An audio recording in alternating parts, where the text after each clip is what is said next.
Las opiniones aquí emitidas son responsabilidad de quienes las expresan. No comprometen el pensamiento de Azo TV Cable ni de su canal local de televisión.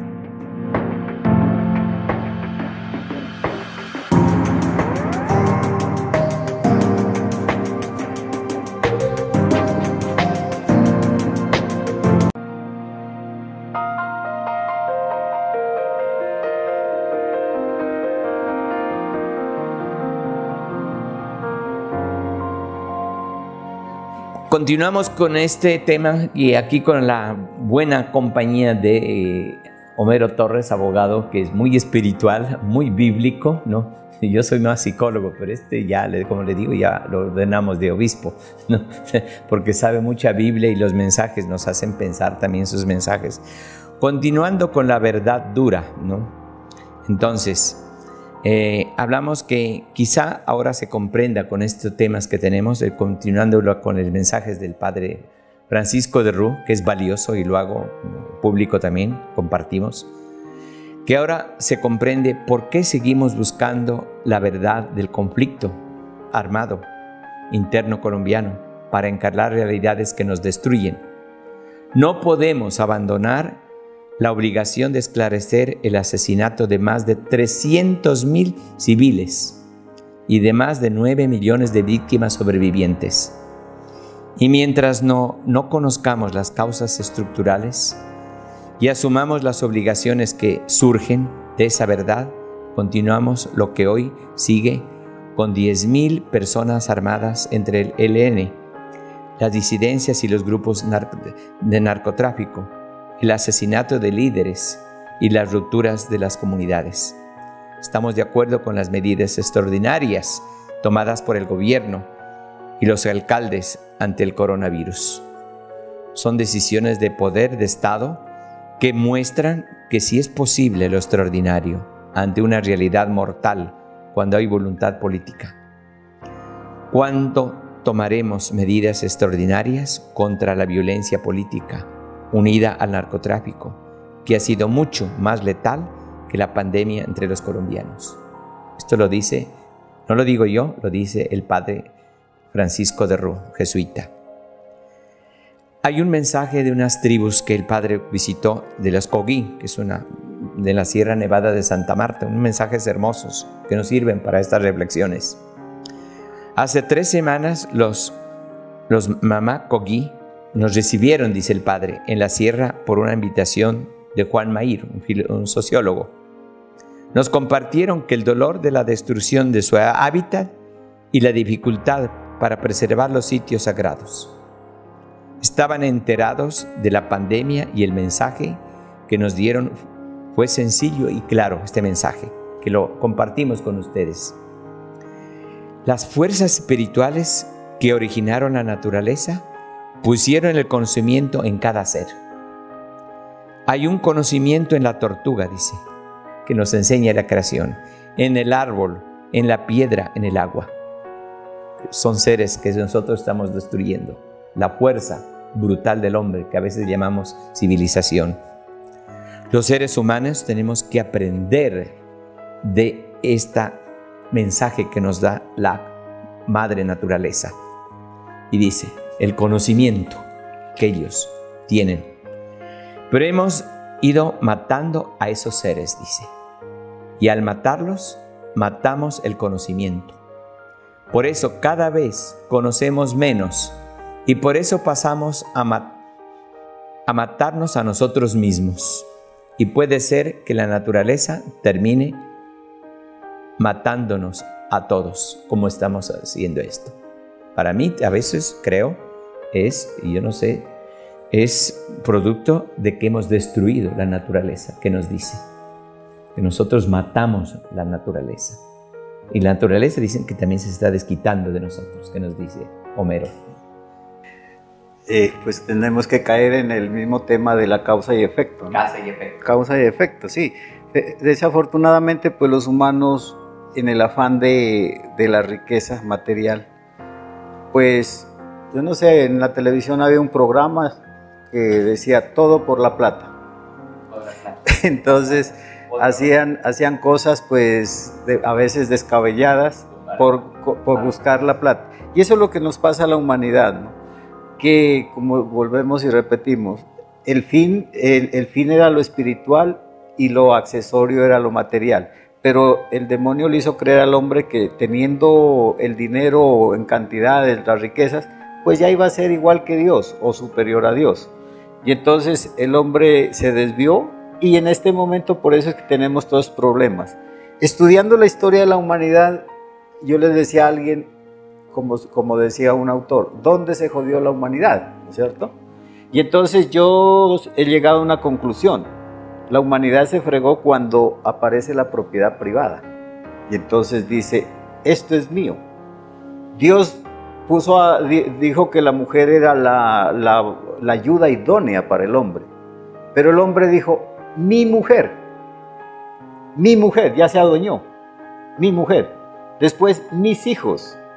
Cuando los hijos son una responsabilidad que Dios da a los padres, ¿cierto? Pero no es mí. Y en la antigüedad, el hombre tenía derecho sobre la vida de la mujer y de los hijos. Imagínense.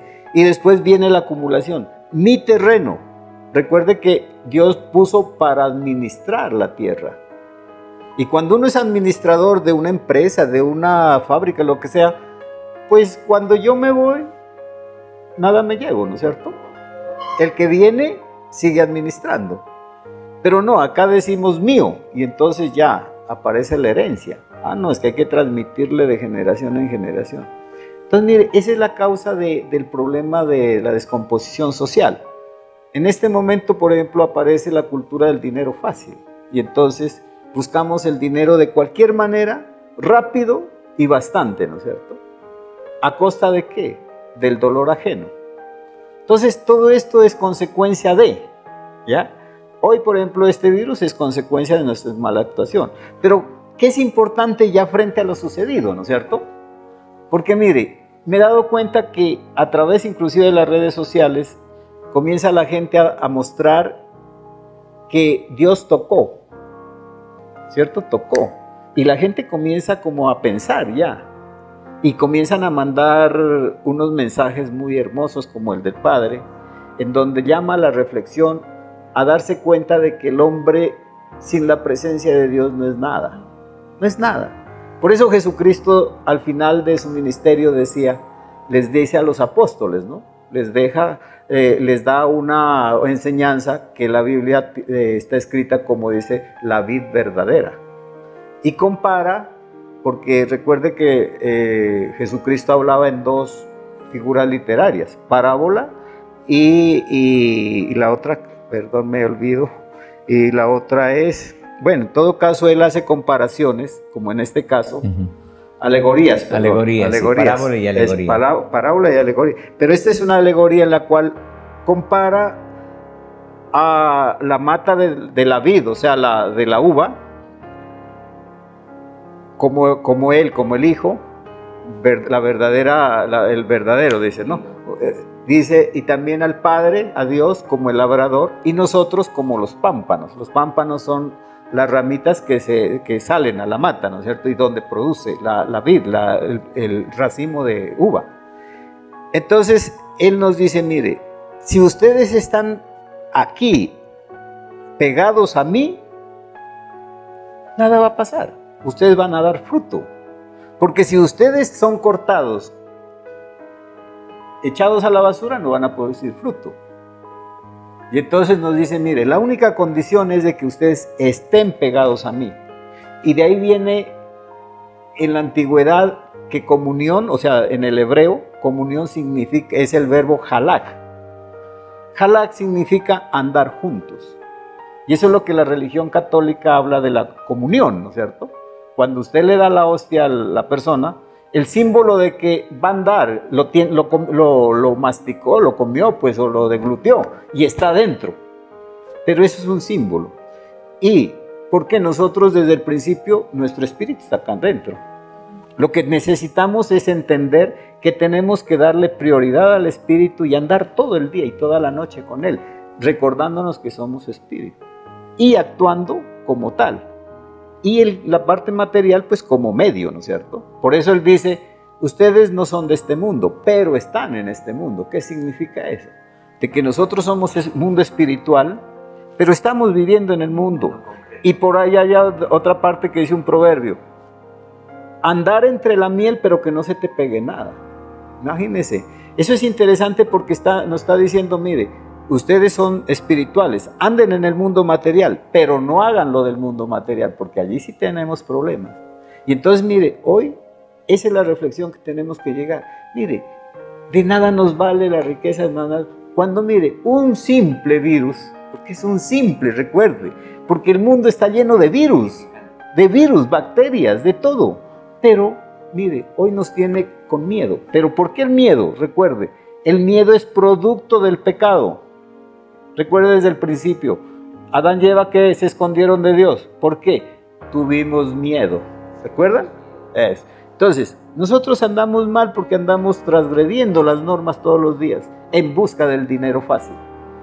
Y entonces aquí estamos pagando las consecuencias. Entonces, ¿qué nos queda hoy? Mire, hacer un alto en el camino. La condición para que Dios nos reciba, ¿cuál es? Que reconozcamos el error que hemos cometido, nos arrepintamos de él y le pidamos a Dios que nos reciba, y nosotros le abramos el corazón para que quede ya definitivamente con nosotros. Eso es todo lo que hay que hacer. Eso es todo. Y siguiendo lo del Padre, ¿no?, Francisco, en este tema muy interesante que estamos en este tema que digamos de crisis, ¿no? Una interpelación. Yo quisiera hacerle un comentario a ese texto. Usted acaba de leer sobre el conocer la verdad del conflicto. Verdad Eso del es lo conflicto. que... Sí, díganos, la verdad del conflicto. Yo tengo un criterio diferente. La verdad del conflicto. Usted Él lo analiza en exacto, parte. Usted es psicólogo y conozco su tesis, que precisamente su tesis es sobre el perdón. ¿Cierto? Usted maneja muy bien como fuente de paz y salud mental. Como fuente, exacto. ¿Qué dice Dios? Dios dice que vivamos el presente, ¿cierto? Porque el pasado nosotros no lo podemos modificar y el futuro nosotros no lo conocemos. Entonces vive el presente. Entonces cuando en Colombia y en el mundo se ha hablado del posconflicto y el concepto de conocer la verdad, yo difiero de eso.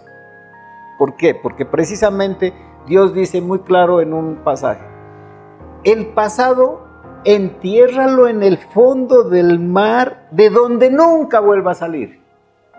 ¿Qué le está diciendo? Lo que usted conoce, perdone, ¿no es cierto? ¿Y perdón qué significa? Olvido. Porque ese cuento de que yo perdono y no olvido, ese es un cuento chino. Pero yo no estoy de acuerdo en eso. Bueno, yo le digo, yo le decía a usted que no tenemos posiciones encontradas de pronto en eso, ¿no es cierto? Perdonar, porque para mí... yo olvidar no es olvidar, no, porque yo me acuerdo de algún profesor que me pegaba a mí cuando era niño. Y me acuerdo, Lito, pero es diferente. Perdonar es dejar estar enojado. Pero mire, ¿a dónde yo voy? Mire, cuando a mí me pasa, supongamos este caso, que yo lo he vivido porque soy defensor público de víctimas, y en esto se miran mucho los problemas sexuales, ¿ya? Abuso sexual. Entonces resulta de que una niña fue abusada, accedida carnalmente, cuando tenía 10 años. Se denuncia, la justicia es paquidérmica, lenta, en el mejor de los casos, a los años se hace algo. Y entonces, cuando ya vamos a las audiencias, entonces hay que llamar a la víctima, a la niña, que en ese entonces ya es mayor de edad. Ella ya se había olvidado de su problema, lo había enterrado en el pasado. Y nosotros le decimos: venga, cuéntenos qué pasó. ¿Qué fue lo que hizo este hombre? ¿Cómo fue? Por Dios, estamos reviviendo ese pasado. Eso es lo que se llama revictimizar. Por eso no estoy de acuerdo con este concepto que hay aquí en Colombia, que es que la cuestión de la historia, que No, mire, las personas ya habían olvidado esos pasajes negros, esa historia negra, y ahora le vienen a decir, mire, es que así lo hicimos, se revive. Y el problema de esto es que cuando se revictimiza, no solamente se revive el recuerdo, se revive el odio, se revive la venganza. Y si es más, para ser más claro, ¿por qué hoy tanto rechazo a las FARC? ¿Por qué? Porque cometieron tantos delitos, especialmente sexuales, y entonces la gente exacto, ¿por qué? Porque cada vez le estamos recordando. Y cuando lo llamamos a un juzgado o a una audiencia, cuente qué hizo. Mire, por ejemplo, se ríe el Santrich, se reía, ¿ya? Quizá. ¿Ya? ¿Dónde están los niños? Los de quien abusaron y todo. Entonces, mire, por eso ese concepto no lo comparto yo, de revivirle, porque eso no solamente revive el recuerdo, sino el odio, la venganza. Y entonces este país nunca va a tener paz si seguimos con eso. Mire, por ejemplo, nos pasan películas de Alemania, de los nazis. Y entonces automáticamente recuerde que la memoria que tenemos nosotros es memoria transitoria y memoria permanente. Pero estas imágenes abruptas, imágenes estrambóticas, están en la memoria permanente. Y con una sola imagen que usted le muestre, se revive todo. Pero en la persona perdonar no es olvidar, y yo defiendo esto también, porque yo creo que una persona que abusa, por ejemplo, y delante de un juez le reviven esto, lo que reviven no es el hecho en sí, ¿no?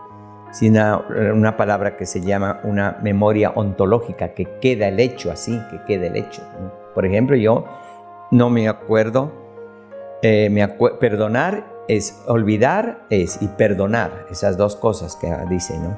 Porque yo me acuerdo aquí un profesor que yo no podía, antes le pegaban a los profesores, ¿no? Yo no podía dividir bien, aquí en la escuela San Luis, usted estudió, yo también estudié, y el profesor me daba puños, yo me acuerdo de él, pero no le guardo rencor. ¿Ve? Eso es diferente, le perdono, pero olvidar, él ha hecho como si lo físico, yo me acuerdo, hasta me acuerdo que era, no, con unas gafas oscuras, el profesor era un profesor ecuatoriano, el profesor Mora era, y me acuerdo del incidente como cuestión física, pero le perdono porque el perdonar es dejar de estar enojado para mí, es de estar enojado, no que se acuerde en sí, o guardarle rencor. Yo le argumento de esta manera. Hay diferentes tipos de hechos. Hechos que no causan impacto, pero hay otros hechos que sí. Por ejemplo, en una niña que es abusada, que es accedida carnalmente, ese es un impacto que le dura para toda la vida. Eso es un impacto psicológico. Entonces, exacto, eso allá iba. Le da un trauma. Además del impacto, le causa trauma. Y un trauma no es fácil de manejarlo.